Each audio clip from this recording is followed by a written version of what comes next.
Ladies and gentlemen, we have massive breaking news happening right now. So, Department of Homeland Security is fighting off bounties that are being placed on ICE agents' heads in Chicago amid mass encouragement of violence from Democrats.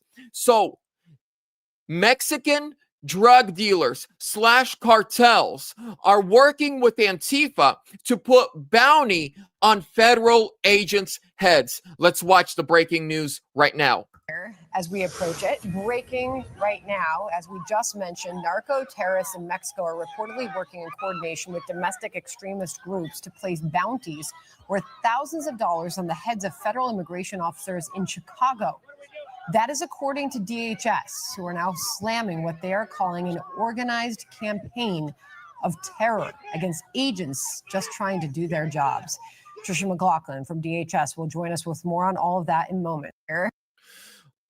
Ladies and gentlemen, what we are witnessing is a rise of domestic terrorism, extremism, and far left radicalism. Do me a huge favor, ladies and gentlemen. As soon as you're in, smash that thumbs up. Make sure that you are subscribed if you are freedom-loving, MAGA, Trump-supporting patriot like myself. Also, leave me a comment. Where are you tuning in from today? And really quickly, before we continue, the sponsor of today's live and the channel overall, Verity Metals. Ladies and gentlemen, when it comes to IRA, 401k, retirement plan, cash, and everything in between, Verity Metals is the company for you.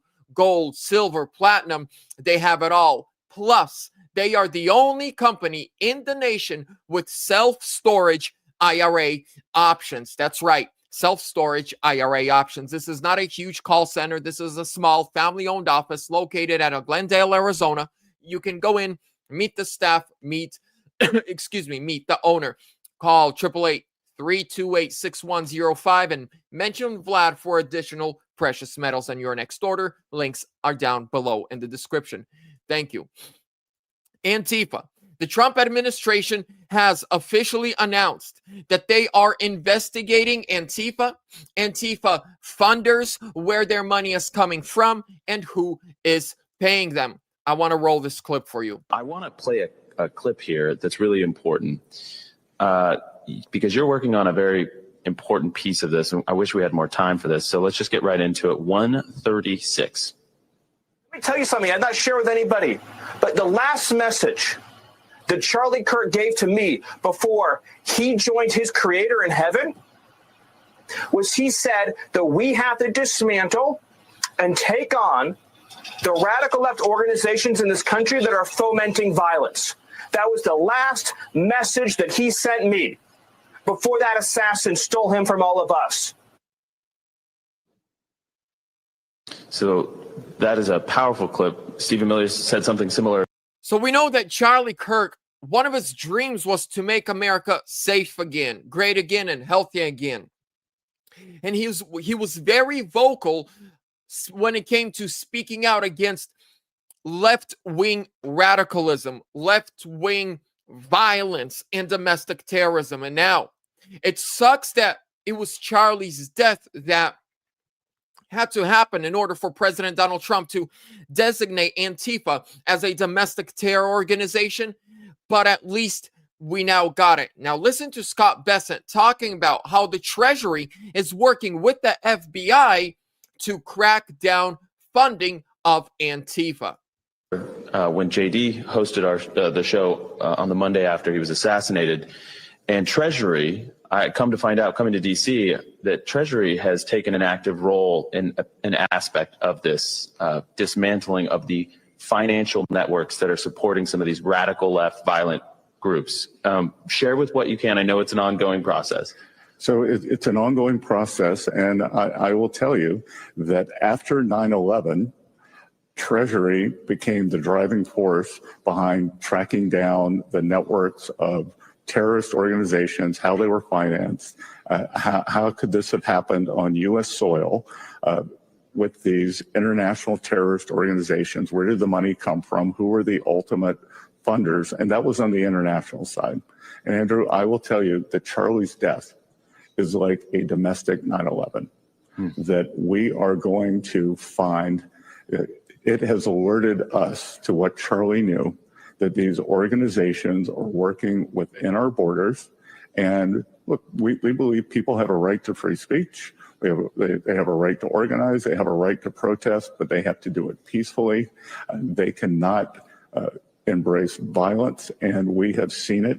We've seen it since the terrible day 2 years ago, the anti-Semitism and the bias that came out after October 7th, 2023. And many of these organizations have been financed by nonprofits, and it's going to stop. And we are going to, as they always say, follow the money. When you see these groups where all the signs match, they have hundreds of the same umbrellas that they're using. After they cause the mayhem, they have the same lasers that they're using to blind our police force. How are they constructed? Because this takes a lot of money, it takes a lot of organization, and we are going to do that. So what Scott Besson is telling us is that now they are investigating Antifa, the funding of Antifa. But think about this. The very first clip that I played you in the opening is breaking news that Mexican cartels are putting bounties on ICE agents' heads in Chicago.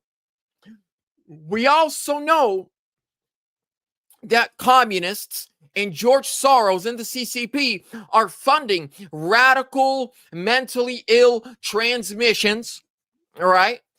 Kind of like the one that murdered Charlie Kirk. By the way, happy birthday, Charlie. You would have been 32 today. You did not deserve this. But do you see that there's a war going on against the American citizen on all fronts? From immigration to Antifa to LGBT. And I've said this many times, and I have more great news when it comes to Antifa and George Soros coming from FBI Director Kash Patel. But really quickly, I've said this before. What have they done? For the last 2 to 3 decades, they raised up an army. The radical left raised up an army. And here's what I mean by they raised up an army. When you start handing out participation trophies to kids, when you don't spank your kid when they need a spanking, when you don't discipline your child, when you don't show them tough love, when you don't teach them how to, hear no sometimes, right? When they want something, a toy or a candy from the store, if you don't teach your child that you don't get everything you want, you can't just act out any way you want. Look, if you're going to go play a sport or be part of a competition, unless you win, you don't get a trophy. Only winners get trophies. But no, for the last 2 decades, a little more, we've been handing out participation trophies. Our kids have been spoiled. They don't know what it's like to miss a meal, right? And the left was teaching, I don't want to be like my parents who used to ground me and spank me.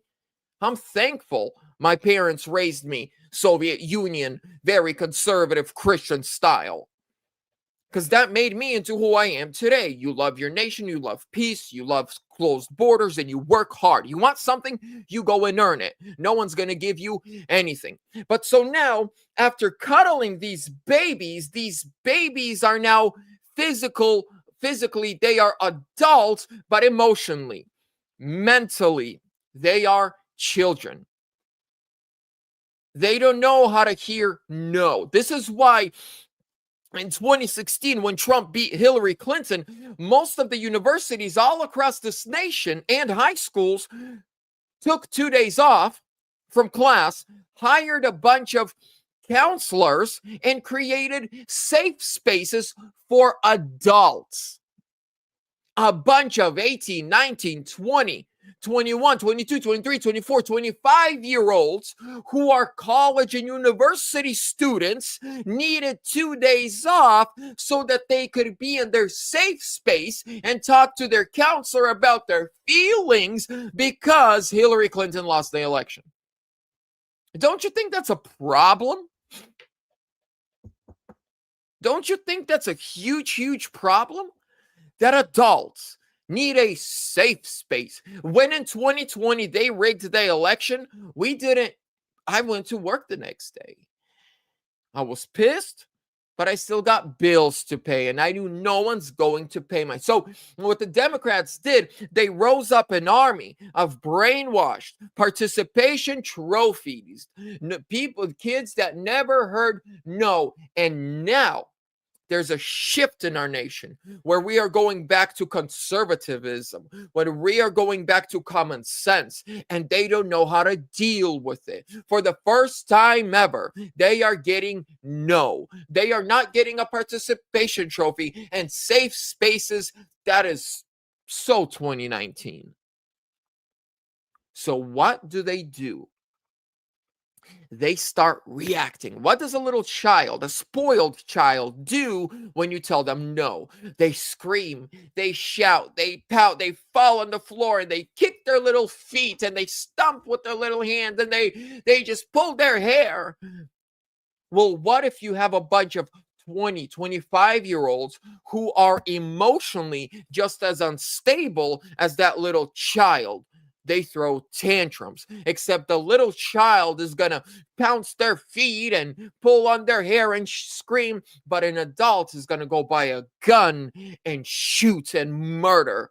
Something like what happened to Charlie Kirk. Like when Trump got shot in the ear. This is what we have right now. A whole army of young Americans who have been brainwashed, who are emotionally unstable, and if you put them next to a 5-year-old, well, they're the same.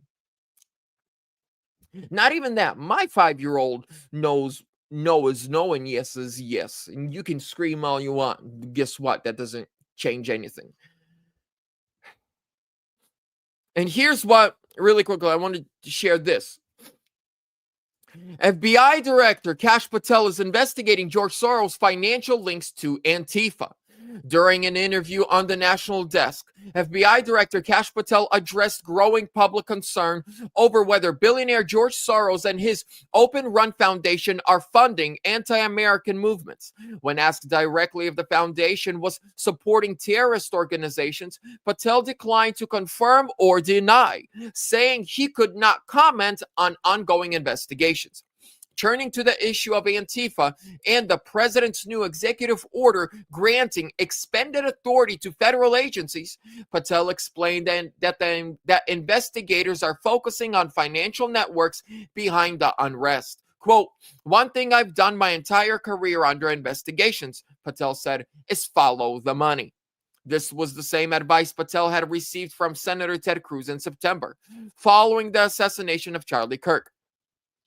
Cruz urged Patel to pursue not only those directly responsible, but also those funding or organizing the violence. He emphasized that the unrest did not appear spontaneous.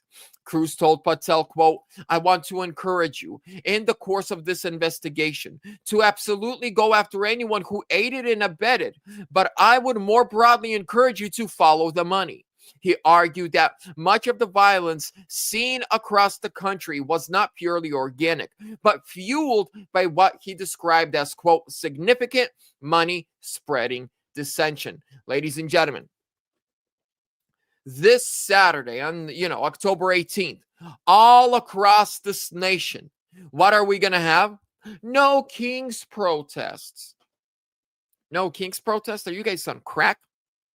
By the way, I'll be out there with my Trump MAGA hat on, my MAGA hoodie on. I'm going to bring a big speaker. I'm going to blast pro-Trump music, and I'm going to laugh in their face. That's my plan for Saturday. What are you doing? By the way, and I want to play you 2 more clips really quickly. Especially send this to Democrats that think it is the Republicans who are responsible for the government shutdown. And they would send $500 million to liberal news outlets by refunding the Corporation for Public Broadcasting. It would also $500 million to liberal news outlets by refunding the Corporation for Public Broadcasting. It would also restore up to $5 billion of American taxpayer funds for wasteful spending for international projects. Here's a couple of examples. This is in their legislation, their counterproposal on the CR to keep the lights open. This is what they want to do. They want to spend $24.6 million of your hard-earned dollars as a taxpayer for climate resilience in Honduras. They want to spend $13.4 million for civic engagement in Zimbabwe. They want to send $3.9 million for LGBTQI plus democracy grants in the Western Balkans. They want to spend $2.9 million of your dollars for desert locust risk reduction in the Horn of Africa. And $2 million for, quote, organizing for feminist democratic principles in Africa. We are not doing that. I want to end this with a question.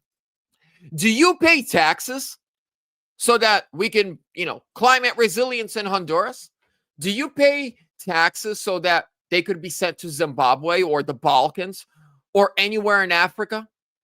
Do you pay taxes hoping our government spends your hard-earned tax dollars on LGBTQ, IVZ3, GG? I don't know what's the next letter. But have you ever paid taxes and said, you know what? I hope my taxes go overseas. No. And you know what the crazy part is? The Democrats are more than happy to send your hard-earned tax dollars to all these countries for all this bull crap. But who's going to give us their tax dollars? Is any country going to donate to America? We pay for NATO. We pay for the UN. We pay for the EU. We fund all these wars. We fund all these gay crap. I'm sorry. Let's call it what it is.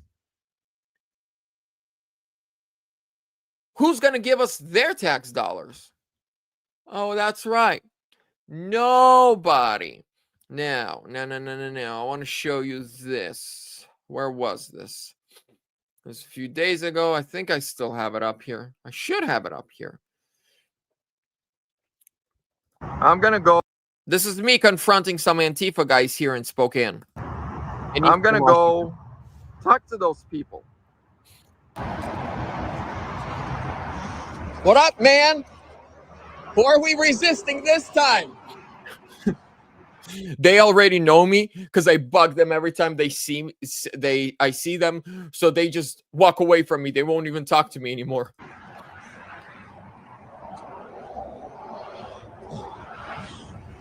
So we got no kings in America. That's right. That's why Kamala Harris was rejected.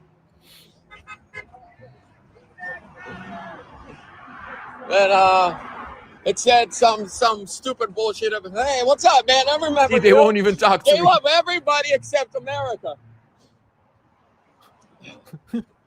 They just all walk away. They got whatever the hell that is. Whatever. Resist. What are we resisting? What are we resisting? I want to resist, but they won't talk. What the hell are we resisting? I want to resist. They won't even talk to me anymore. These Antifa thugs won't even talk to me. They're scared of me. You know why? Because I'm not scared of them. Because I know that what they speak and what they believe is all lies. And I will destroy them in a debate. I will destroy them in a conversation. And you know what? We need to lock them all up. Ladies and gentlemen, thank you so much for your time. God bless you.